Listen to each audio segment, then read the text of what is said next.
Hey guys, welcome back to another video, and in this video we're going to be talking about the SR20 and the applications I chose to go with to help us reach our power goal of 400 horsepower.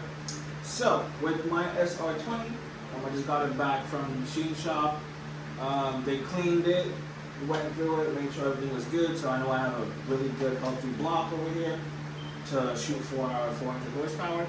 And the applications that I chose to go with to help me reach 400 horsepower were Eagle rods. These were off the shelf, best bang for your buck out there, very affordable. So, and I believe Eagle says that these rods are rated to 600 to 800 horsepower, but we're only shooting for 400, so this should be plenty enough for what we need. For the pistons, I went with CP Gorilla pistons. These are the 86.5 mil. The compression ratio is 5:1, so these should be able to handle a lot of boost for 400 mark. For the cams, I went ahead and got some Brian Crowder Stage 3 272 cams, intake and exhaust. This is going to give it a very mean, aggressive load, and it's going to sound so sick. And there's a cricket in my garage. Anyway, yeah, Stage 3 272 Brian Crowder cams. Brian Crowder does also recommend that if you are going to do the Stage 3 272 cams, that you also upgrade your valve springs. So I went ahead and got their valve kit, titanium springs and retainers, and springs. So this should be plenty to avoid valve flow, whatever, and it should be able to handle our power goal. So we are doing main studs and head studs. I sent the block to the machine shop with the main stud kit and my crank and the bearings, and they went ahead, line honed everything to make sure everything was within its factory spec. They also checked the tolerances and clearance, and they said it was good to go, but I would double check that myself to make sure everything is good. For my sprockets, I know people out there buy the adjustable cam sprockets with the Allens, but I watched a video where someone's cam sprocket, the Allens came loose, and then their engine literally went kaboom. And yeah, we're not doing that. So I found these are Jim Wolf Technology adjustable cam sprockets. These are stuck position cam sprockets, meaning that, I don't know how well you can see on this, but they have little holes that the dowel pins go into, that the certain holes implicate the amount of degrees, and it's a stuck position cam sprocket, meaning it'll never change, it'll never become loose, you don't have to worry about it, it's going to be stuck where it is permanently. So I got these were way cheaper than the adjustable cam sprockets with Allens, and this is what we chose for our cam sprockets. Bearings, I went with Savelite or Clevlite bearings. I got their mains, rods, thrust rings from Clevlite, Savelite, or whichever one you want to call them. Best bang for your bucks.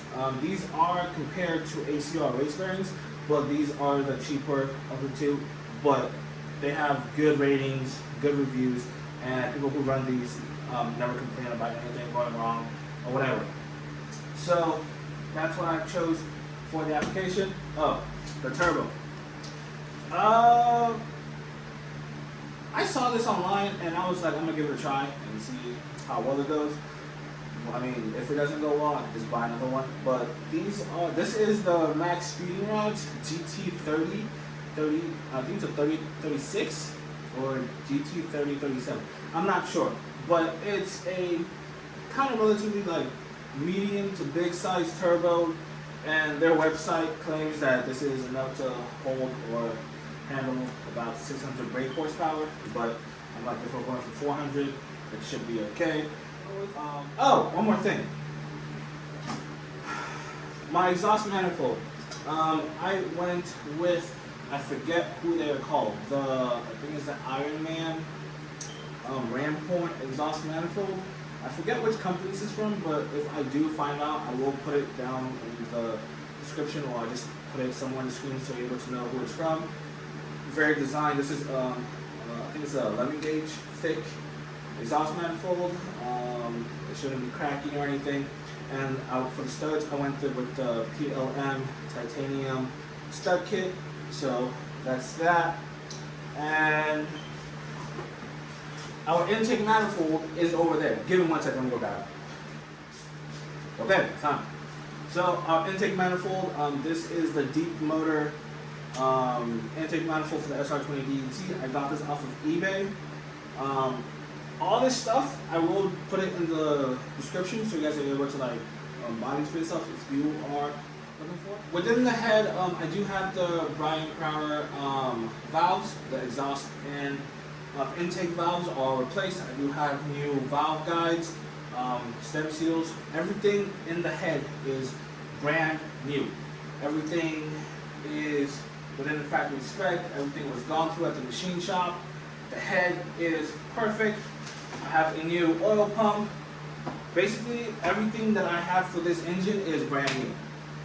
So, without further ado, let's get into building the SR20. So first thing that we're gonna do when we get our block back from the machine shop is to go ahead and go through everything and clean everything. Every single hole you see has to be gone through. What I did was I took brake clean and went through every single hole. I took my air compressor and blew everything out. Basically clean everything. Clean the heck out of it. Every hole, every orifice has to be gone through, cleaned. Don't forget this step, clean everything. Another thing that I did was I went ahead and went to AutoZone and got some engine enamel, and I went ahead and painted the block to make it look nice and clean. I masked off every single bolt hole, everything was covered. Then I went ahead and sprayed it. This is a touch you can decide to do by yourself, or you can just have it be the bare block it is from the machine shop, but that's what I chose to do. So yeah, clean everything, go through everything, because the machine shops, they will clean it, but double check, clean everything. So the first thing we are going to do is install our oil squirters or oil jets. These do have a particular way that they go into the block. There is a little groove or a pin right here that has a certain slot or indent into the block that it's supposed to go to. These are the 12.10 mil, I believe. Yes, they are the 12.10 mil. So go ahead and install these, and these will be torqued to 14 foot-pounds if I am not mistaken. So go ahead and install those.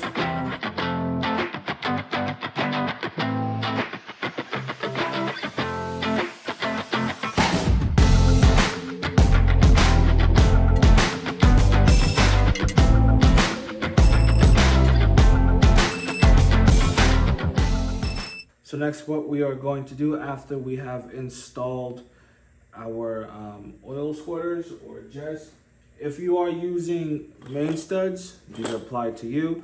So what we are going to do is install our main stud.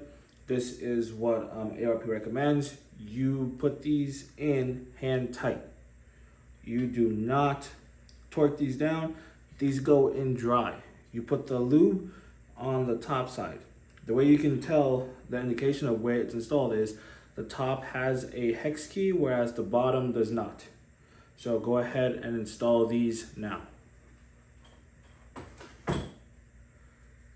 But if you are not using main studs, what you would do is make sure your bearings are clean, and then you would basically install your main caps, and you would put your girdle on, and then you would install your bearings, of course, put the main caps, the girdle, then the bolts, and then you would torque it down, and then you would check your clearances. If you're using a micrometer, this is what you would do. If you're using plastic gauge, what you would do is install your bearings, install the crank, put the main caps on, put the girdle on, put the bolts on, then torque them to spec. I will find the spec and put it somewhere down in the description below or on the screen for you to see. But because we are using main studs go in first. So I went ahead and put these in, and I'm just going to do these hand tight. I watched an instructional video where ARP, what they did was they just threaded it down until it caught, and that was it. So you will feel when these bottom out. That's it. So these just go in hand tight. That one, I don't know, the thread is somehow messed up or it's having a hard time going through. But as we go,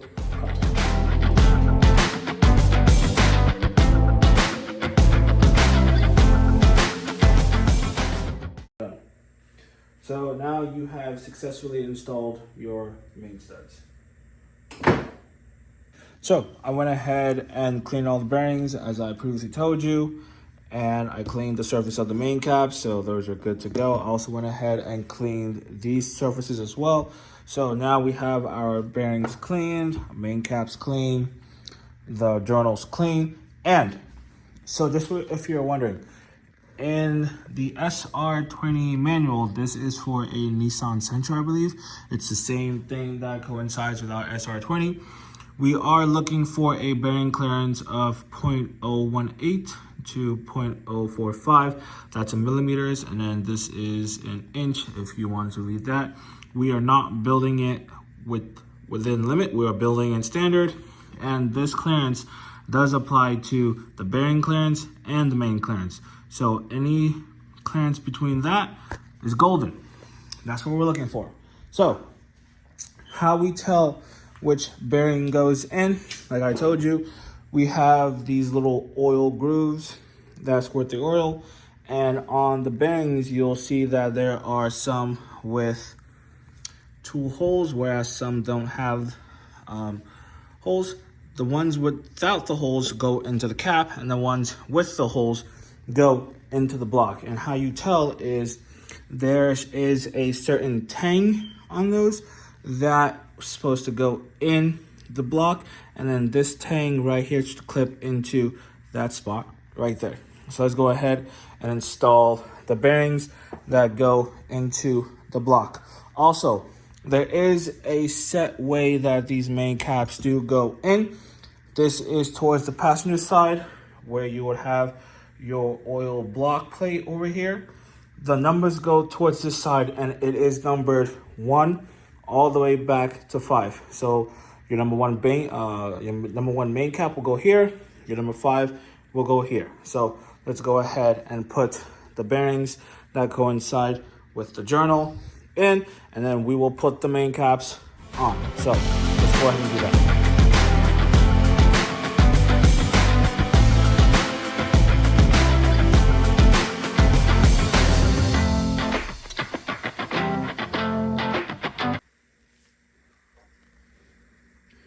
This is number 4. Same thing, match the tang with the clip, and then should feel those clip into place. So I know 4 is done.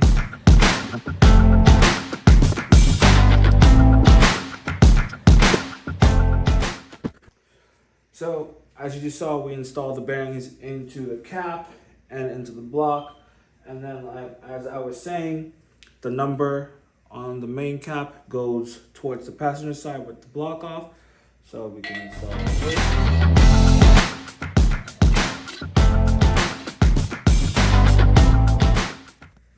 One step I forgot is before we put the main girdle on, you want to apply the ARP provided faster lubricant onto the threads and onto the washers and the nuts, and also the bases of the main girdle.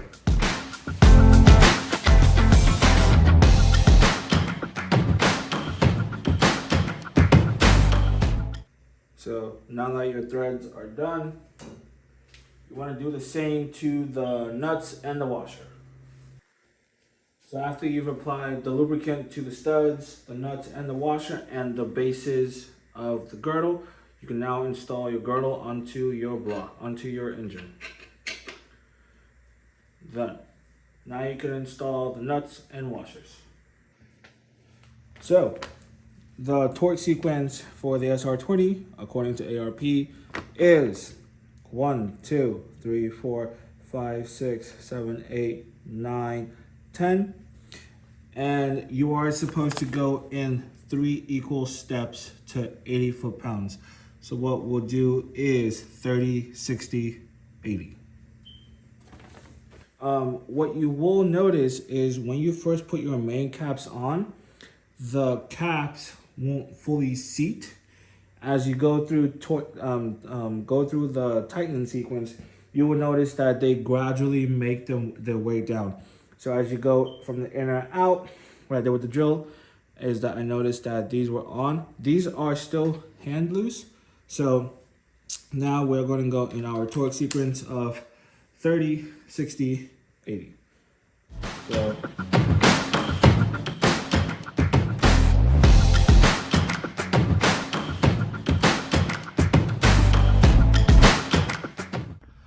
alright guys, so in the previous video you would have seen me tighten the studs onto the girdle for the main studs. So when I went ahead to start measuring them with my telescopic bore gauge, I noticed that one of the sides was having a rather hard time protruding out of its home. So I went ahead and lubed it up with WD-40, but it's still having issues like getting stuck. So, but I know you're supposed to like tighten the bottom end, but it kept getting stuck, or like whenever I would tighten or loosen, one side would function properly, the other side would not function properly. And I don't trust using this anymore. So I'm gonna resort to using plastic gauge. It's also a effective method. It should give you like a fairly accurate reading, but it kind of sucks how that went out, but the show must go on. So I went ahead and took the crank out, cleaned everything again. So we're just gonna pick up where we left off, but this time we're not gonna be using our micrometer or our telescopic bore gauge. So let's continue. One thing I do want to mention is always read the instruction manuals.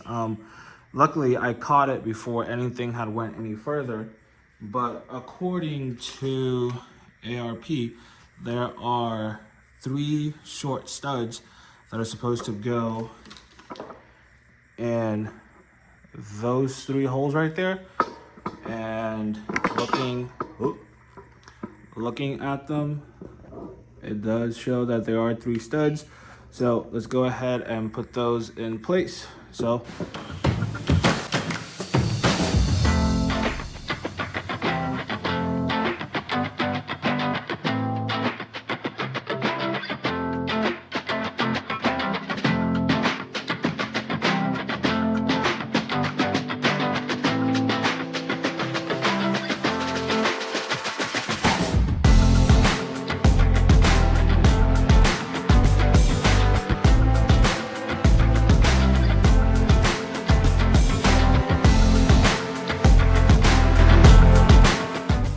okay, so I went ahead and cut the plastic gauge and I placed them all on the main journals, as you can see. If you are looking for the specific type of plastic gauge to buy, you're gonna go on like Amazon or whichever. Look for the green one that says the 0.025 to 0.078 millimeter. And on the back, it should say something in inches, but look for the green one, 0.025 to 0.078 millimeters. Okay, now I've removed the main studs, and now you're probably wondering, how am I gonna take the main caps off if they're on there? Just grab a bolt. I believe it is a M12 1.25. Thread it into the top of said cap. Grab your trusty hammer, and then just pull up. Main cap off.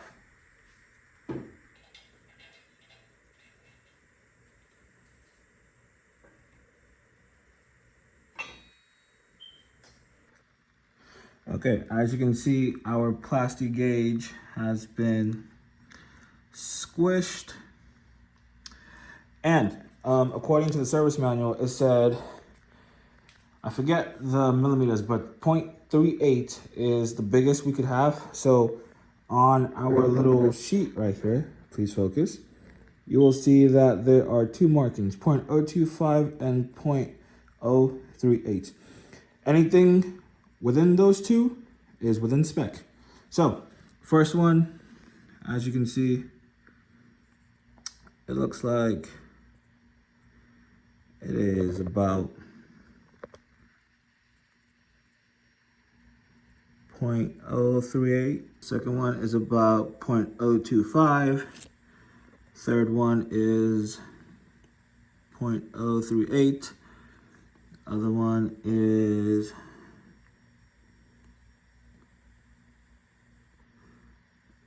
looks like, if I can get this thing, 0.025. And then lastly, this one is about 0.038. So we are within spec.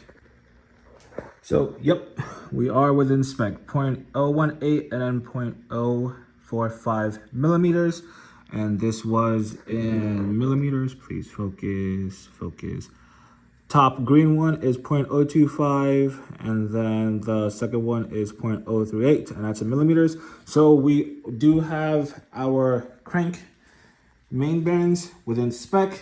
Now it is time to take it all out, clean the capacity gauge off, or you can leave it on because they are oil dissolvable, or you can just clean them off like I will. Take everything off, clean them up, put assembly lube, and then tighten it down for the last time, permanently. Then we're gonna move on to the rod bearing.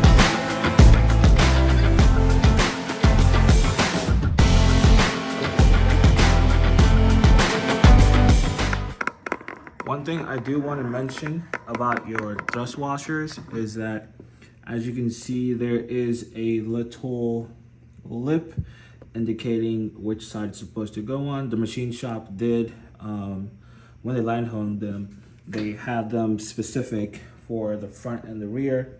And as you can see on the rear, there's also a tab over there indicating where it's supposed to go. So our thrust washer's on, everything is lubricated.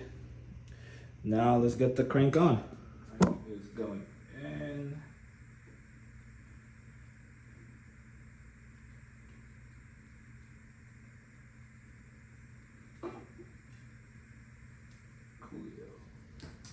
Okay, so everything is installed, everything is lubricated, the crank spins without catching or binding.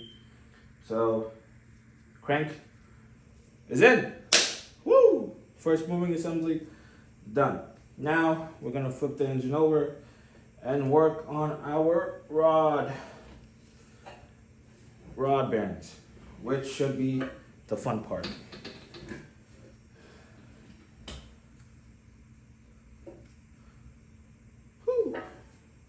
Okay, now we are going to go towards balancing our internals. So one of the great advantages of a 4-cylinder is that because 2 will be at top dead center and 2 will be at the bottom and vice versa as they go up and down, the weights will cancel each other out, but you still can balance them based on your recommendations or how you see fit. But what I'm going to do now is just go ahead and just measure out our rods and pistons, and then pair the heaviest piston with the lightest rods, or vice versa, and so on.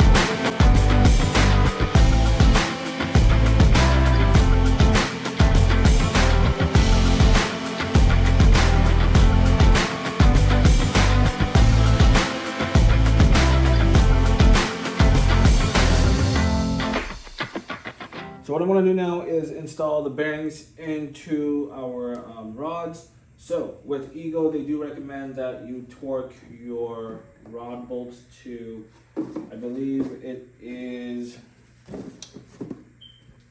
43 foot-pounds.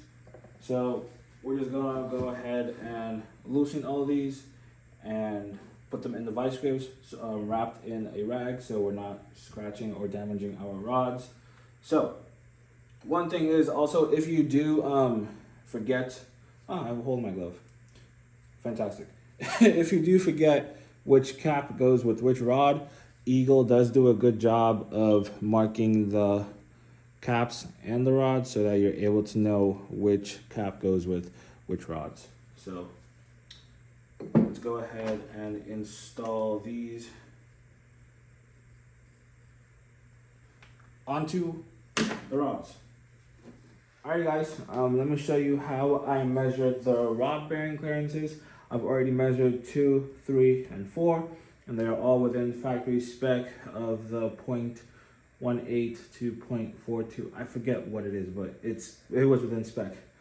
So what I did was I took the rod, wrapped it in some tape so that this side, when it does decide to fall over or whatever, doesn't scratch or mar our cylinder walls.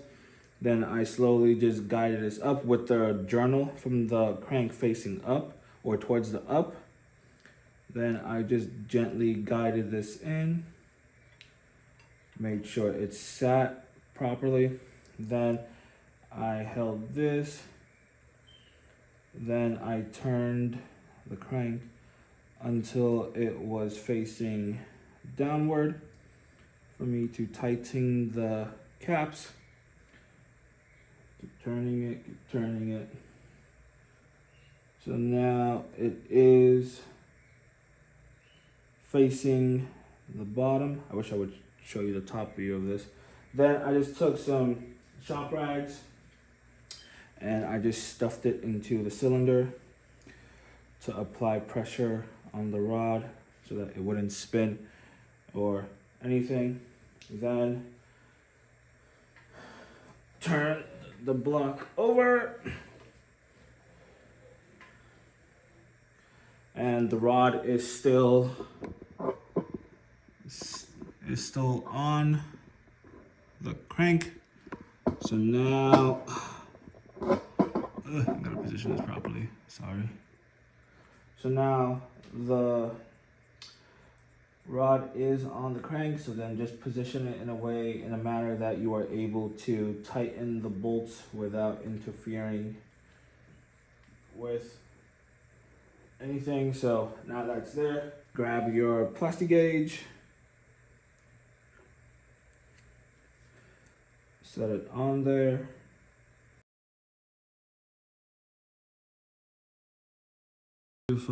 And this is, boom, within spec, 0.38. See that? 0.38. Oh, here we are. 0.38, boom, within spec. So, mains are within spec, rods are within spec. Now, we assemble the piston to the rods, set the ring gaps, install, be done with the bottom end. Let's go. All right, so now we're moving on to the piston rings. So within the set from CP, you are given 4 sets of piston rings. You're giving a top ring, a second ring, and your oil control rings. There is a indication of which way the rings do go. Just make sure to read the top ring. Either has like a mark or in a bevel. I'll take a picture and try and show you what I'm talking about. For the top and second one, you're looking for these little indentations on the ring, or that basically it'll tell you what the bevel is like. I'll show you a picture so you'll see that. But right here on CP, it gives you a chart in which you need to follow to tell you your gap size. If you're looking for your bore size, CP does give you your bore size. It's 3.406. Just take that 3.406, multiply that by whichever application that you are running, and then that will give you your top ring. And your second ring just has to be 0.004 to 0.008 bigger than that. Your oil rings are minimum 0.015. I do believe they said that their oil rings do come gapped to 0.015 from their manufacturers. So I'm probably just going to double check those and not touch those. The top ring says that it was 0.015, so I'm probably just going to leave that, or I'll probably just go to like a 0.016 to make things better for like less blow by, since we're running higher boost. And the second ring, I'll probably just go 0.004, bigger than what I have the top one. So just go ahead and put your rings in. What I did is I found my stock piston and rod that made my other block go kaboom, and it still had the oil rings on it, and they slightly stuck out.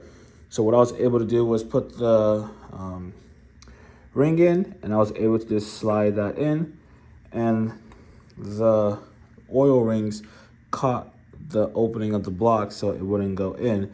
So I know that it's level in. I took my filler gauge and I had it on 0.015, took it in, and then it looked like it fit in. So I was just like, yeah, so it is 0.015. So that is that. When you are using your filer, you want to slowly creep up on it, because you don't want to over file and then you're screwed. So you want to slowly sneak up on it. And when you are filing your rings, you only want to file one side and make sure it's square. Don't file both sides. Just do one side, make sure it's square. Slowly test it out, and then you will be done with your gaps. And then make sure you get yourself one of these. This is like a piston ring plier installer.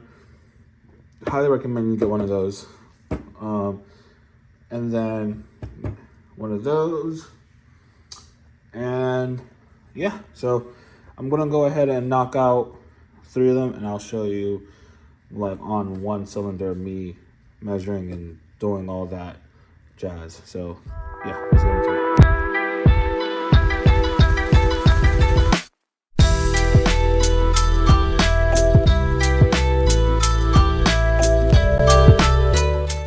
Alrighty, so guys, as you can see, we installed the oil rings. Let me show you something to keep in mind. So as you can see, we have our lower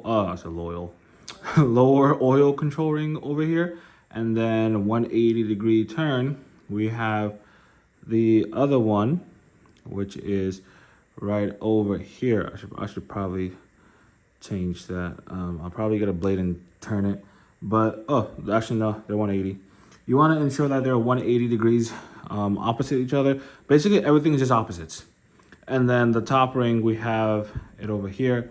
And then on the other side, we have the black one. Just make sure everything is opposite so that you have 4 points that are covered on the piston for the cleaning of the cylinders while it's in the block. So these are installed. Now let's go ahead and install all 4 onto the block. So one thing I do recommend you getting is a conical bore gauge. I did get this from Waseco, or if that's how you pronounce it. It's a conical 86.5 mil bore specific ring compressor, so we're not dealing with the other one. Go ahead and pick this up. I think this was like 30 bucks, but this will save you a whole lot of work. So get one of these, please.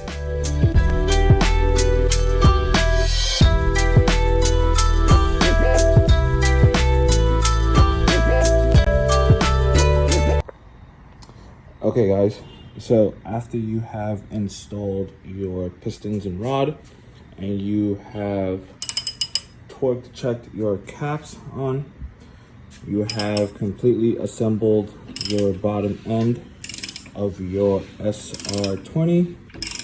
We have a free moving, non-binding bottom end, and we're done.